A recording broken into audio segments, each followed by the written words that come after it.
Crnogorski analitičari ocenjuju da je zemlja u najvećoj krizi još od izbora za parlament i pokušaja državnog udara 2016. godine. Reakcija srpskih vlasti gotovo da je izostala. U samici zatvora Spuž Nebojša Medojević je od petka. Njegov partijski kolega Milan Knežević od četvrtka ne izlazi iz zgrade Crnogorske skupštine.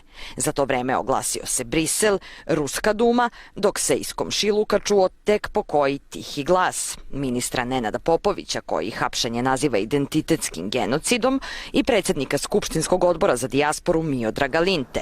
On je u subotu pokušao da poseti Kneževića samo da bi saznao da za posete skupštinskim azilantima postoji protokol.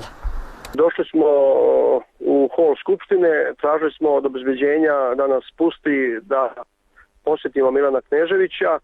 Oni su rekli da to nije moguće jer je u pitanju vikend, da su posjete moguće samo radnim danom. Nakon toga sam pozvao generalnog sekretara Skupštine Crne Gore Aleksandra Jovićevića i također insistirao da nam se omogući posjeta Milanu Kneževiću. On je ponovio isto kao i obezbeđenje da posjete nisu moguće vikendom nego samo radnim danima.